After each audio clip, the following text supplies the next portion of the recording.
ഇറാനെ സഹായിക്കരുത്, റഷ്യയോട് അമേരിക്ക അപേക്ഷ സമർപ്പിച്ചു. ഉക്രൈനുമായുള്ള ബന്ധത്തോടനുബന്ധിച്ച് അമേരിക്കയും റഷ്യയും തമ്മിൽ വലിയ രീതിയിലുള്ള സൗഹൃദമാണ് നിലനിൽക്കുന്നത്. ഇതിനോടനുബന്ധിച്ചാണ് ഒരു നിർദ്ദേശം എന്ന കണക്കെ ഇറാനുമായിട്ടുള്ള സഹകരണത്തിൽ നിന്ന് മാറി നിൽക്കണം എന്നുള്ള ഒരു അപേക്ഷ റഷ്യക്ക് മുൻപാകെ അമേരിക്ക സമർപ്പിച്ചത്. അതിനവർ പറയുന്ന വിശദീകരണം, അമേരിക്കൻ വിമാനവാഹിനി കപ്പലുകൾക്ക് ചെങ്കടലിൽ ശ്വാസം വിടാൻ പോലും അനുവദിക്കാത്ത രാജ്യമാണ് യമൻ.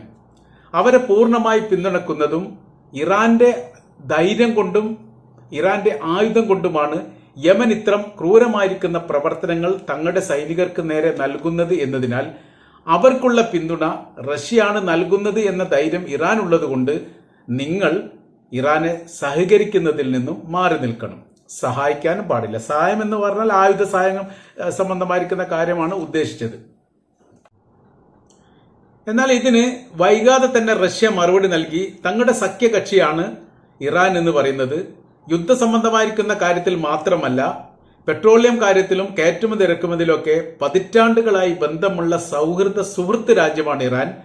തങ്ങളെ അവർ സഹായിക്കാറുണ്ട്, തങ്ങൾ തിരിച്ചും സഹായിക്കാറുണ്ട്. ഇത് ഞങ്ങളുടെ ആഭ്യന്തരപരമായിരിക്കുന്ന വിഷയമാണ്, അതിൽ അമേരിക്ക ഇടപെടുകയും ചെയ്യരുത്. അതിന് മറുപടിയും നൽകി. യമനെ നിരായുധീകരിക്കുക എന്നുള്ളത് തങ്ങളുടെ ലക്ഷ്യമാണ് എന്നാണ് അതിന്റെ തുടർച്ചയായിട്ട് പറയുന്നത്. യമനെ നിരായുധീകരിക്കുന്നതോടുകൂടി തന്നെ മിഡിൽ ഈസ്റ്റുമായിട്ട് ബന്ധപ്പെട്ട മേഖലകളിൽ പരമാവധി പ്രശ്നങ്ങൾ അവസാനിക്കും. ഇപ്പൊ നേർക്കുനേരെ മുഖാമുഖം യുദ്ധം ചെയ്യുന്ന രാജ്യം യമൻ തന്നെയാണ് ഇസ്രായേലിനെതിരെ. തങ്ങൾക്കെതിരെയും അവർ ഇതേ നിലപാടെടുക്കുന്നുണ്ട്. ചെങ്കടലുമായിട്ട് ബന്ധപ്പെട്ട അവസ്ഥകൾ വളരെ ദയനീയമാണ്. തങ്ങൾക്ക് ആധിപത്യം ഉണ്ടാക്കാനോ തങ്ങളുടെ സുരക്ഷാ വലയത്തിന്റെ പിന്നിൽ നിന്ന് മറ്റുള്ള കപ്പലുകൾക്ക് സഞ്ചാരയോഗ്യമാക്കാനോ ഇപ്പോഴും ഒരു വർഷമായിട്ട് തങ്ങൾക്ക് കഴിയുന്നില്ല. വലിയ സൈനിക ബലവും ശക്തിയുമുള്ള ഒരു രാജ്യമൊന്നല്ല യമൻ. എന്നിട്ടും അവരുടെ പ്രോക്സി വിഭാഗങ്ങൾ, ഇറാന്റെ പ്രോക്സി വിഭാഗങ്ങൾ തങ്ങൾക്ക് നേരെ ആക്രമണം നടത്തുന്നതിനെ പ്രതിരോധിച്ചുകൊണ്ട് അതിനെ അതിജീവിക്കാൻ തങ്ങൾക്ക് ഇതുവരെ സാധിച്ചിട്ടില്ല എന്നുള്ള വലിയ പ്രയാസമുള്ള കാര്യമാണ്. ഇതുകൊണ്ടെല്ലാമാണ് എന്ത് ചെയ്യേണ്ടത്? ഇറാനുമായിട്ടുള്ള സഹകരണങ്ങൾ ഒഴിവാക്കണം. അതിന് ഉക്രൈനുമായിട്ട് ബന്ധപ്പെട്ട വിഷയത്തിൽ ചില അഡ്ജസ്റ്റ്മെന്റുകൾ ചെയ്യാൻ തങ്ങൾ തയ്യാറാണ് എന്ന തരത്തിലും അമേരിക്ക ഈ വിഷയം കൊണ്ടെത്തിക്കുകയാണ്. എന്നാൽ ഈ റഷ്യ ഇതിനെ പൂർണ്ണമായിട്ട് അവഗണിക്കുകയും അത്തരമൊരു നിലപാടുകൾ തങ്ങളുടെ ഭാഗത്ത് ഉണ്ടാവില്ല എന്ന് തീർത്ത് പറയുകയും ചെയ്തു. US ഇറാനോടുള്ള അഭ്യർത്ഥന അത് നിരസിച്ചതോടനുബന്ധിച്ചാണ് നിലപാട് മാറ്റിക്കൊണ്ട് മറ്റ് പോംവഴികൾ തേടുന്ന രീതിയിലേക്ക് അമേരിക്ക എത്തിയിരിക്കുന്നത്. നിലപാട് ഇറാനോടുള്ള അഭ്യർത്ഥന എന്ന് പറഞ്ഞാൽ ആണവായുധവുമായിട്ട് ബന്ധപ്പെട്ട കാര്യത്തിന് ഒരു തുറന്ന ചർച്ചയ്ക്ക് തയ്യാറാകണം എന്നുള്ളതാണ്. അതിനെ നിയന്ത്രിക്കാനോ അതുമായി ബന്ധപ്പെട്ട കാര്യത്തെക്കുറിച്ച് പരിശോധന നടത്താനോ അതല്ലെങ്കിൽ ആണവായുധം നിർമ്മിക്കുന്ന പ്രവൃത്തിയിൽ നിന്ന് താൽക്കാലത്തേക്ക് മാറി നിൽക്കാനോ ഒരു ചർച്ചയ്ക്ക് തയ്യാറാകണം എന്ന് പറഞ്ഞ വിഷയത്തോടനുബന്ധിച്ച് ഇറാൻ പറഞ്ഞ മറുപടിയാണ് അമേരിക്കയും ലോകത്തെ ഞെട്ടിച്ചിരിക്കുന്നത്. തങ്ങളുടെ ആഭ്യന്തരപരമായിരിക്കുന്ന വിഷയത്തിൽ ഇടപെടാൻ വേണ്ടി ഒരു രാജ്യത്തെയും അനുവദിക്കില്ല.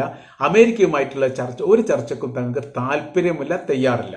മാത്രമല്ല, ആണവായുധ കരാറുമായിട്ട് ബന്ധപ്പെട്ട് ഞങ്ങളൊരു കരാർ വ്യവസ്ഥ ഉണ്ടാക്കിയിട്ടില്ല. അന്താരാഷ്ട്ര ആണവ കരാറുമായിട്ട് ബന്ധപ്പെട്ട രാജ്യങ്ങളിൽ ഇറാന്റെ പേരില്ല എന്നതിനാൽ ഞങ്ങൾ ഇതിനാണ് കരാർ വ്യവസ്ഥ ഉണ്ടാക്കുന്നത്. സാധാരണത്തെ എല്ലാ രാജ്യം പോലെ ഒരു രാജ്യം മാത്രമാണ് അമേരിക്ക. അതുകൊണ്ട് അമേരിക്ക പറയുന്നത് കൊണ്ട് കരാർ വ്യവസ്ഥയിൽ മാറ്റങ്ങൾ വരുത്തണം എന്ന് പറഞ്ഞാൽ അതൊന്നും നടക്കുന്ന കാര്യമല്ല എന്ന മറുപടിയാണ് ഇറാന്റെ ഭാഗത്തുനിന്നുണ്ടായത്. അതോടനുബന്ധിച്ച് ഇറാനിലെ അമേരിക്കയിലെ ഒരു അന്വേഷണ ഏജൻസി, പ്രൈവറ്റ് അന്വേഷണ ഏജൻസി എന്ന് പറയുന്നു, അവർ പുറത്തുവിട്ടിരിക്കുന്ന ഞെട്ടിപ്പിക്കുന്ന ഒരു വിവരം കൂടിയുണ്ട്. ഇറാന്റെ ഭൂഗർഭ ആയുധങ്ങളുടെ ആസ്തി എത്രയെന്ന് മനസ്സിലാക്കാൻ ഇപ്പോഴും നമ്മൾക്ക് സാധിച്ചിട്ടില്ല എന്നുള്ളതാണ്. പലതരത്തിലുള്ള നിരീക്ഷണങ്ങളൊക്കെ നടത്തിയിട്ടുണ്ട്. വൈമാനിക നിരീക്ഷണങ്ങളും ഡ്രോൺ നിരീക്ഷണങ്ങളും മാത്രമല്ല, ചാരന്മാരെ വെച്ചുള്ള പ്രവർത്തനങ്ങളൊക്കെ ഇറാന്റെ അകത്ത് പല ഘട്ടങ്ങളിലും പല സാഹചര്യത്തിലും തങ്ങൾ നടത്തിയിട്ടുണ്ട്.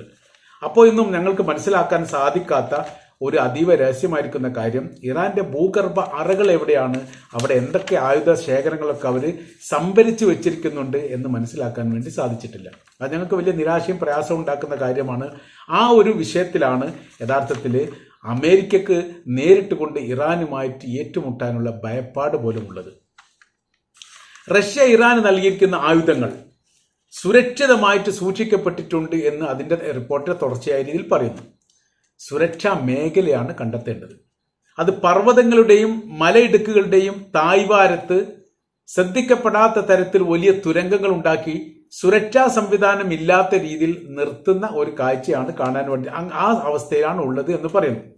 വലിയ പർവ്വതത്തിന്റെ താഴെ വലിയ തുരങ്കങ്ങളൊക്കെ ഉണ്ടാക്കി അവിടെ ആയുധങ്ങൾ ശേഖരങ്ങൾ നടത്തിയതിനു ശേഷം അത് അതിൻ്റെതായ രീതിയിൽ ആക്കിയതിനു ശേഷം അവിടെ നിന്ന് സൈനികരോ ബന്ധപ്പെട്ടവരോ സ്ഥലം വിട്ടുപോവുകയാണ്. അപ്പോൾ എന്ന് പറഞ്ഞാൽ അവിടെ ആളില്ലാത്തത് കൊണ്ടും സൈനികരില്ലാത്തത് കൊണ്ടും നിയന്ത്രണം ഇല്ലാത്തത് കൊണ്ടും ഒരു തരത്തിലുള്ള ഡ്രോൺ നിരീക്ഷണം കൊണ്ടും ഇതിനെന്ത് ചെയ്യാൻ പറ്റില്ല, ഈ മേഖലയിൽ ഉണ്ട് എന്ന് മനസ്സിലാക്കാൻ വേണ്ടി സാധിക്കുകയില്ല.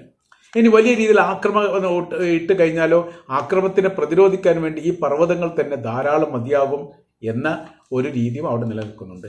ഈ ബങ്കർ എന്ന് പറയുന്ന സംവിധാനം യഥാർത്ഥത്തിൽ ഇറാന്റെ സൃഷ്ടിയാണ്. ഇറാനിലൂടെ സിറിയ വഴി യമൻ വഴി ഈ ഫലസ്തീനിലെത്തിയതാണ് യഥാർത്ഥത്തിൽ ഈ തുരങ്കങ്ങൾ എന്ന് പറയുന്നത്. തുരങ്കങ്ങളുടെ നിർമ്മിതി ഏറ്റവും സുരക്ഷിതമാണ് എന്ന് കണ്ടെത്തുകയും ഭൂമിക്കടിയിൽ നാഷണൽ ഹൈവേ പോലെയുള്ള റോഡുകൾ പോലും ഉണ്ടാക്കാൻ മാത്രം ഈ ഫലസ്തീന്റെ അകത്ത് ഹമാസ് എന്ന് പറയുന്ന വിഭാഗം വളർന്നത് ഇറാന്റെ പിന്തുണയോടുകൂടിയാണ്. 500 കിലോമീറ്റർ വൈദൂരത്തുള്ള റോഡുകളൊക്കെ ഗാസ എന്ന് പറയുന്ന 40 കിലോമീറ്ററിന്റെ ചുറ്റളവുള്ള പ്രദേശത്തിന്റെ അകത്ത് ഉണ്ട് എന്ന് പറയുമ്പോഴാണ് ലോകം യഥാർത്ഥത്തിൽ അന്താളിച്ചു പോകുന്നത്.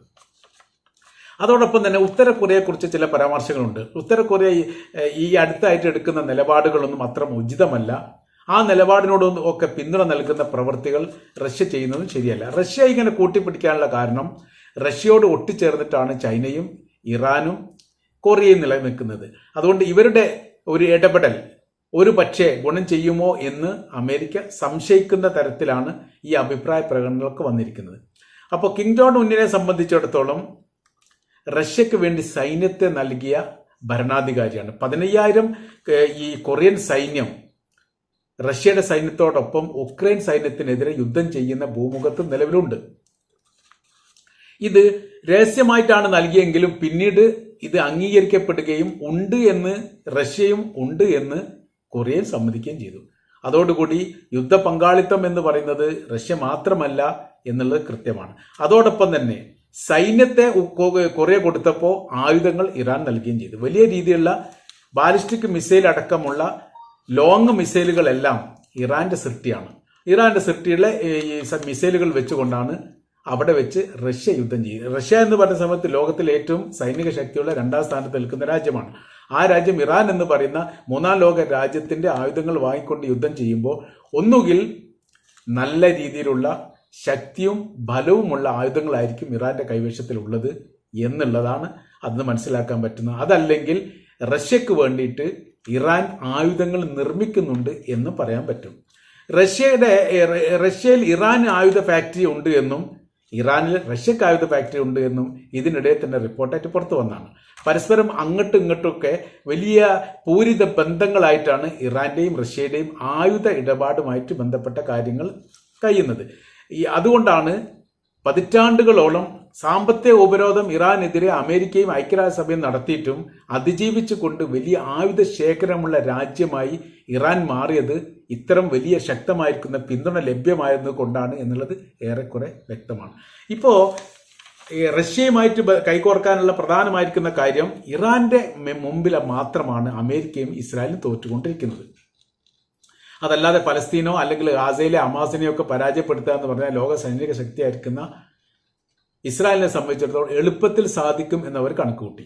അവരുടെ ആയുധ സംവിധാനത്തെക്കുറിച്ചും യുദ്ധം ചെയ്യാനുള്ള സൈനികരുടെ ബലത്തെക്കുറിച്ചും എണ്ണൽ സംഖ്യയെക്കുറിച്ചും ആയുധം വരുന്ന റൂട്ടിനെക്കുറിച്ചും ഒന്നും ഒരു അറിവില്ലാത്ത രാജ്യമായി ഇസ്രായേൽ മാറി. പ്രത്യേകിച്ച് മൊസാദൊക്കെ വട്ടപൂജ്യമായത് ഒക്ടോബർ 7-ാം തീയതിയിലുള്ള പലസ്തീൻ ആക്രമണത്തോടനുബന്ധിച്ചാണ്. അപ്പോൾ ഇപ്പോൾ അമേരിക്കയും ഈ യുദ്ധത്തിൽ തോറ്റുകൊണ്ടിരിക്കുകയാണ്. ഈ തോൽവി വലിയ രീതിയിൽ ആഘാതം മിഡിൽ ഈസ്റ്റ് മേഖലയിൽ അമേരിക്കക്ക് ഉണ്ടാക്കുന്നു. ശക്തിയില്ലാത്ത രാജ്യങ്ങൾ പോലും ധിക്കരിക്കുന്ന രീതിയിലേക്ക് തങ്ങളുടെ രാജ്യം എത്തിയിരിക്കുന്നു എന്ന് അമേരിക്കയുടെ ഈ ഡെമോക്രാറ്റിക് പാർട്ടിയുടെ നേതാവ് ഇതിനിടയിൽ പറഞ്ഞത് വലിയ വിവാദമായിരുന്നു.